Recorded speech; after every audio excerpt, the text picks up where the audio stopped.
Dear friends, thank you for watching this short video. Yes, it's a heart reflection on the new traditions of contemplative wisdom and living. I know some of you watching this will immediately close their ears to what I've got to say because maybe my presence offends you. As a monk, maybe there's inner woundedness from your faith tradition. Maybe you're harboring deep inner wounds that you've experienced, as many have, from God's followers. But allow me come to you as an equal. I don't profess to be anything other than ordinary. And yes, I am a Franciscan monk who lives the contemplative life and who embraces all faiths, but I don't set myself on a pedestal or see myself as being better than you. I'm in service to you. I'm in service to the divine who lives within you. And that's okay with me. But allow me share with you some of my notes. The word contemplative highlights the core of the spiritual life, a return to that divine reality in which the transformation of the whole person finds its source and rest. Contemplation also implies a temporary liberation from daily concerns in order to devote oneself to study and practice. It is a kind of spiritual protest against the materialism and bustle of our society in order to live in the world attentive to the presence of the holy and the sacred. Learning in a contemplative model implies the operation of a deeper level of consciousness and a greater receptivity of the heart. Here, the normal activities of the human personality come to rest in order to hear what has remained unheard and to see what has been hidden or veiled. The mystics call this kind of knowing unknowing, insofar as it approaches reality from the spiritual core of the person and not from the mind alone. Far more than a meditative practice or a temporary respite from worldly concerns, contemplation revolutionizes conventional attitudes and roles in order to transform the foundation upon which life is lived and to illuminate the hidden teaching of love inscribed in our souls. While contemplation and mysticism throughout much of history have been associated with formal religious institutions, they both precede and exceed religion itself. New traditions of contemplation, interfaith, interspiritual, intermonastic, eco-theological, eco-feminist, pass beyond the religious forms into deep states of consciousness, that while remaining the site of a new spiritual traditions and forms of practice. This emergence of a new and global spirituality expresses the timeless qualities of the monastic contemplative experience outside of denominational institutions and structures based on an understanding of the profoundly dialogic nature of truth. Through the lens of this global spirituality, new contemplative traditions seek the mystical point of oneness that unites in ourselves the divisions of the world. Open to the plurality of the spiritual paths, this search for a common spirituality is not a reality ever fully achieved, a finished theological project, or a final word. Rather, it is the struggle to find the openness of heart in which life is embraced and sustained. Its theology emerges out of the desert experience because it fosters a spirituality of humility, receptive to the voice of the divine speaking in the wilderness of our hearts. The roots of these new contemplative paths can be traced to the spirit of the desert experience and the wisdom of the feminine divine consciousness.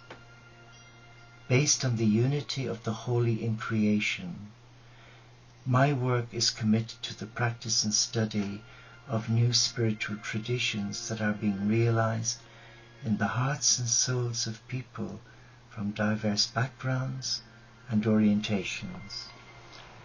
This transformative movement in human consciousness, it honors the centrality of the divine in the life of the individual and the prophetic call for spirituality transformed leaders in our communities. As the central point of stillness open to the transcendent mystery of life, global spiritual wisdom follows the wayless way to the heart of a desert spirituality fully open to life. Intrinsic to all the people and spiritual traditions, this monastic dimension of consciousness is the crucible in which the self is transfigured and the new visions of the sacred gestate and are given form. Committed to this contemplative archetype, my hope is that we celebrate as a human community the individual search for meaning in a context that is theologically open, deeply non-violent, and receptive to the wisdom of the earth. Differing from classical spiritual paths, in 5 important respects, new traditions of contemplative wisdom explore new spiritual paradigms and a common spiritual language. This is inclusive of the entire human divine earth community, honors the feminine and masculine spirit, and actively works to alleviate soul and social suffering and offering. Honor and uphold each person's spiritual source and tradition, whether understood and practiced in a specific religious or non-religious context.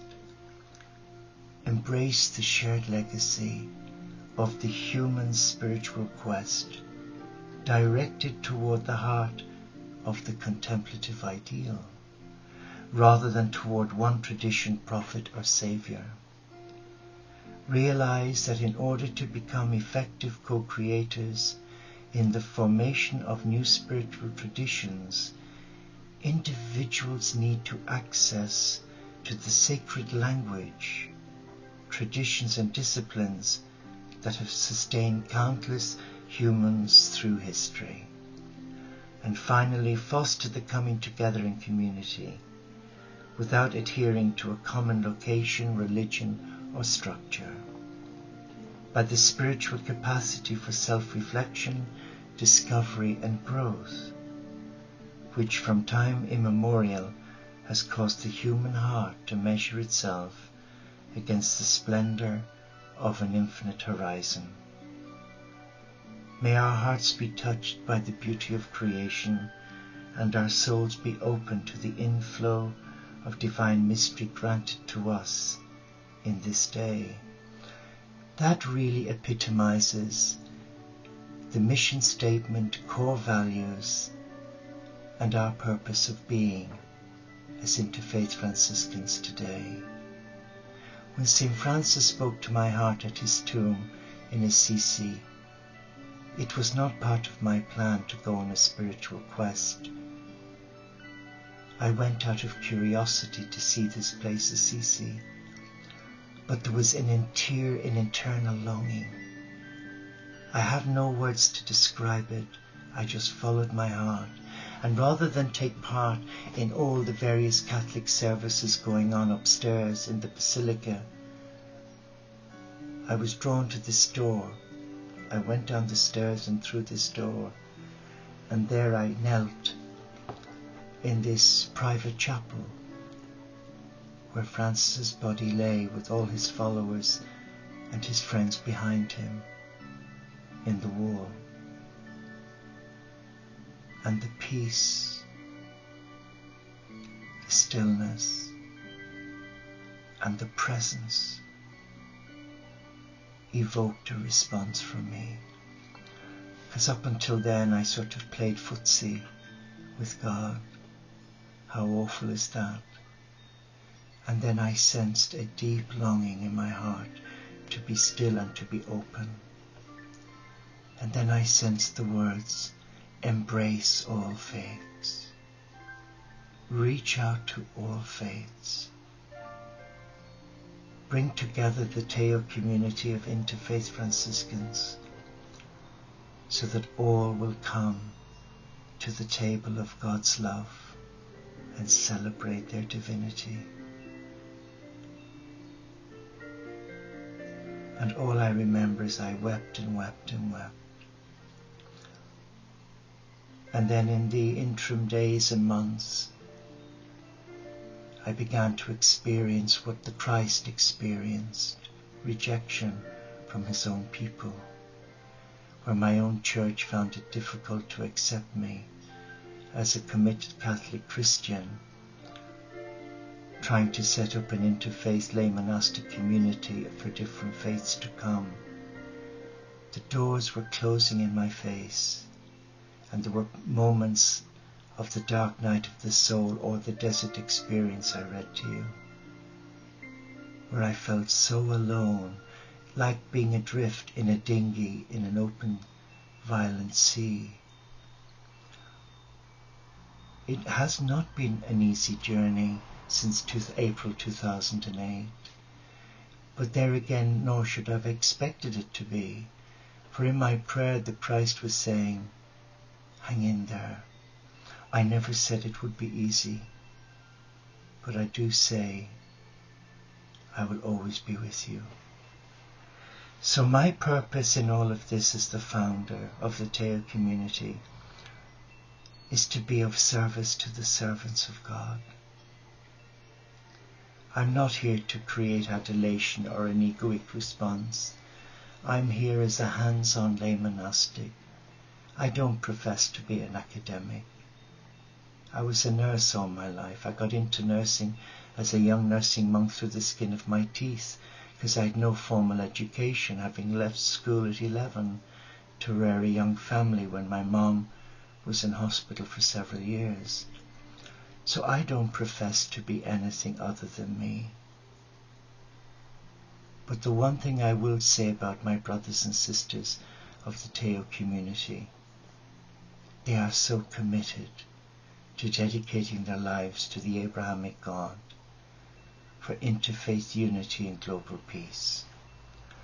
And our chapel, refectory, dormitory, you name it, is our live stream virtual TV channel, where we meet up when we can for morning and evening prayer, for our 8 o'clock vigil dedicated to Gaia for peace in the world, and our midnight soiree, where we have a reading, reflection and a meditation in the presence of the cosmic Christ and the divine feminine aspect of God.